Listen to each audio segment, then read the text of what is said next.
Bienvenue dans le monde de la crypto, hein. Bienvenue dans cet énorme château de cartes que tu peux voir ici, hein, où bah voilà, ça correspond à peu près au monde de la crypto et au système financier, un monde qui est basé sur la spéculation et qui n'est basé sur rien d'autre, il ne repose sur rien, un petit coup de vent et tout s'effondrera. Je plaisante évidemment, hein, mais voilà, je trouvais l'analogie assez amusante, hein, voilà, parce que bon, on ne sait jamais ce qui peut se passer. Hein, on sait jamais. Pense à mettre un petit pouce bleu, à t'abonner à la chaîne si t'es pas abonné. Je te rappelle que tu peux me soutenir hein, en allant sur patreon.com/makertronic. Hein, tu pourras faire du minage avec moi hein, parce que je suis mineur de crypto-monnaie. J'essaie de trouver des coins voilà, qui sont pas listés. Hein, donc le but c'est d'être le plus early possible pour rentrer dans les projets le plus tôt possible hein, pour essayer de faire le maximum de coins pour pouvoir les revendre ensuite au listing ou un petit peu plus tard. Hein, ça dépend des projets, voilà. Toujours garder une poire pour la soif, comme on dit. Je te rappelle que je ne suis pas conseiller financier. Si tu as besoin d'un conseil financier, peut-être c'est bien si tu appelles ton banquier, il sera peut-être content de t'avoir au téléphone. Hein, plutôt que de t'appeler quand il te dit « Ouais, monsieur, là, vous avez un petit découvert, là, hein, 2000 balles, là, il faut les remettre, là, hein, avant la fin du mois. Hein, bon, hein. Allez, hop, plus vite que ça, hein. » Bon, voilà, c'était l'analogie que je voulais faire avec le système financier. Actuellement, tu vois, Bitcoin est en train de remonter. Regarde, on a une petite... Attends, je vais passer en 4 heures. Ça va être plus sympa. On a une petite bougie verte, regarde. On est quand même descendu hein, aux environs quand même de 94 000 $. Hein, quand même, hein, quand même, hein. Bon, il y en a qui disent que ça va descendre jusqu'à 89 000. J'ai eu un commentaire comme ça. Qui me disait, tu te rappelleras de moi, car ça va descendre jusqu'à 89 000. Hein. Donc bon, après, voilà, ça peut descendre plus bas aussi, hein, on n'en sait rien. Hein. Moi, je n'ai pas de boule de cristal, hein, on peut pas deviner. En tout cas, voilà, tu as une mini-reprise en ce moment. Mais tu en as eu plusieurs, hein, des mini-reprises, regarde. Hein, mais la tendance reste quand même généralement baissière. Hein, très généralement baissière. Alors, j'ai plusieurs choses à vous dire dans cette vidéo. Déjà, faites attention avec Binance en ce moment. Parce que, alors, je ne sais pas si c'est des rumeurs ou quoi, mais si c'est quelque chose qui est fondé, mais il y aurait des problèmes de liquidité sur les futurs au niveau de Binance. Hein, donc, comme je te dis, hein, c'est un énorme château de cartes. Hein. C'est terrible, la crypto. La crypto et la finance, hein, ça va, c'est la même chose. Hein. Et donc apparemment, il y aurait le problème de liquidité avec les market makers chinois qui n'auraient plus assez de liquidité. Et donc voilà, comme c'est eux qui font tourner Binance Future, voilà, il faut s'attendre à de la volatilité quoi. Hein. Et surtout sur les low cap, ça pourrait faire très très mal. Hein. Donc voilà, faites attention hein, si vous faites du trading et des choses comme ça. Voilà. Autre chose, hein, je voulais te montrer ça, c'est tu sais, l'énorme whale qui, donc sur Hyper Liquid, hein, il pose des longues ou des shorts et il ne s'est jamais trompé. Donc le mec, là, il vient de poser un long sur Bitcoin hein, avec une position quand même de 64 millions de $. Ah la vache. Hein, avec un prix, voilà, à 96 000, voilà, sachant qu'il a déjà perdu des sous, là. Tu vois. Il a déjà perdu 500 000 $, le mec, là. Hein. Attention, il s'est jamais trompé. Hein. Donc peut-être que là, il s'est trompé. On va bien voir. Hein. Est-ce que le mouvement baissier va continuer ou est-ce qu'il va y avoir une petite remontada? Ça, seul l'avenir nous le dira. En tout cas, je veux te partager ça parce que je trouve que c'est plutôt optimiste, tu vois, c'est plutôt positif. Et je pense que voilà, quand on voit les marchés qui baissent comme ça, il faut toujours que tu te dises que à un moment donné, ça va remonter. Hein. Alors, c'est juste une question de patience, évidemment, hein. Mais si c'est pas demain, ce sera dans 10 jours. Et si c'est pas dans 10 jours, ce sera dans un mois. Et si c'est pas dans un mois, ce sera dans un an. Et si c'est pas dans un an, ce sera dans 4 ans. Hein, parce que le cycle de Bitcoin, c'est 4 ans. Donc voilà, c'est qu'une question de patience. Hein. Donc tu vois, si tu as acheté à 120 000 $, ce que je te souhaite pas vraiment, hein, il va falloir peut-être attendre hein, un certain temps avant que Bitcoin remonte. Hein. Donc voilà. Autant sur les altcoins, bon... Il y en a beaucoup, c'est de la dead money, hein, c'est-à-dire que bon, les altcoins, à un moment donné, ils vont se mettre à baisser et ils vont jamais remonter. Hein. Ou alors ils vont remonter un petit peu, mais ils remonteront jamais tels qu'ils ont eu un ATH, tu vois, au tout début, lorsqu'il y avait la grande hype sur cet altcoin, qu'allait révolutionner le monde, etc. Voilà, là, aujourd'hui, il révolutionne plus rien. Depuis, tout le monde s'intéresse à autre chose. Et de temps en temps, il refait un petit pump. Donc voilà, bon. Alors, les altcoins, c'est une technique qui est différente au niveau du trading. Mais sur Bitcoin, voilà, c'est quand même quelque chose qui est assez institutionnalisé maintenant.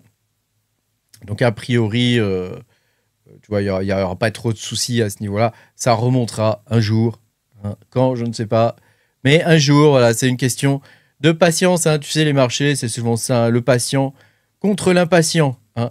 Alors, autre chose que je voulais te partager et qui me semble bullish aussi, hein, c'est... alors, bon, ça peut faire peur, hein, mais n'aie pas peur. Hein, tous ces trucs-là, c'est un peu de la... Hein, c'est, comme dit un certain youtubeur, c'est du porno.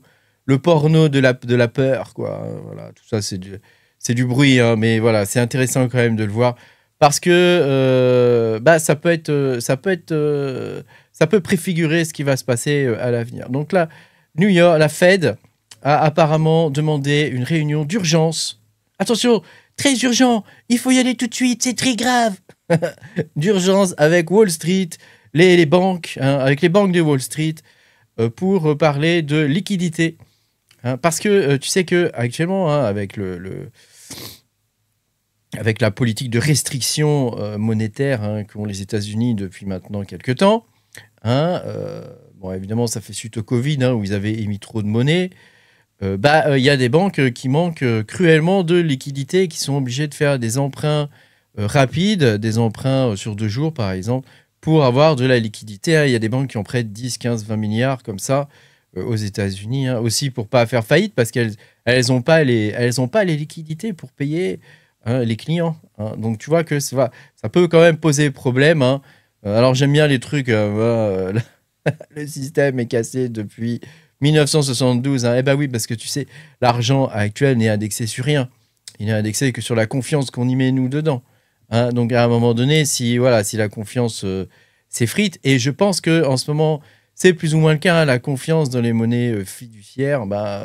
Fiduciaire, c'est la fidouche, hein, c'est la confiance quoi, hein, qu'on peut avoir dans ces espèces de monnaies de confiance qui sont basées sur rien. Hein, c'est le château de cartes que je te montrais au début. Et ma foi, hein, on verra bien ce que ça va donner. Hein, mais bon, donc voilà, on ne sait pas du tout ce qui va se passer là. Mais en tout cas, sache qu'aux États-Unis, actuellement, il y a des gros problèmes de liquidité. Donc ça veut dire, pourquoi c'est intéressant ? Parce que ça veut dire que la Fed pourrait commencer à inonder les banques de liquidité de façon à pouvoir payer les clients, payer Wall Street, tu vois, enfin, voilà, que la bourse continue de tourner, quoi. Hein, parce que c'est le nerf de la guerre, hein, la finance mondiale, hein, et Wall Street en particulier. Hein, donc, bon, on verra bien ce que ça va donner. En tout cas, ça pourrait se déverser sur Bitcoin et on pourrait voir dans les semaines à venir le prix remonter étonnamment. Étonnamment. Comme je te dis, la macro, c'est très important hein, parce que ça permet vraiment de comprendre et d'essayer d'anticiper ce qui peut se passer sur Bitcoin. Hein, parce que c'est vraiment ça, en fait, hein, qui drive le marché. Hein, c'est la macro. Hein. Après, voilà, tu peux avoir des intuitions. Hein, parce que c'est comme ça que ça fonctionne, hein, avec des intuitions. Alors, les whales, visiblement, ne s'y trompent pas, puisqu'elles sont en train de racheter des ETH et du Bitcoin. Hein. Donc, on a la Satoshi Whale qui a acheté 420 000 ETH. Hein. Putain, t'imagines quand même. 420 000. Toi, t'as un ETH, t'es content. Eux, ils ont 420 000 ETH. Voilà. Je me rappelle à une époque, hein, on pouvait miner un ETH par jour, hein, presque. Hein. Elle est loin, cette époque-là. Hein. Elle est très loin. Hein. Mais même, moi, je me rappelle, hein, en 2018, hein, je crois, je minais 0,1 ETH par jour, avec une carte graphique. Tu te rends compte, hein? Tu te rends compte? Donc bon, il y a des mecs qui sont dû s'en mettre plein les poches. Hein. Alors après, tu vois, tu as Fidelity qui a acheté 2000 bitcoins. Stratégie, donc Stratégie, c'est le truc de Michael Saylor, je crois que je prononce bien, j'espère, qui a acheté 17 000 bitcoins. Alors tu trouves plein de trucs en ce moment sur Twitter, c'est assez rigolo, où tu vois le mec qui est sur un bateau. Michel Saylor, là.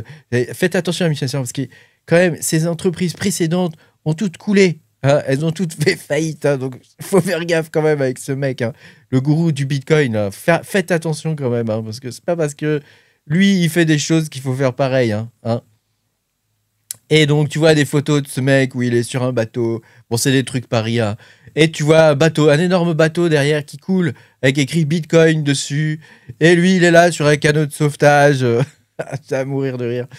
Voilà. Ensuite, tu as Bitmine hein, qui a acheté 19 500 ETH. C'est marrant qu'il y ait l'ETH là-dedans.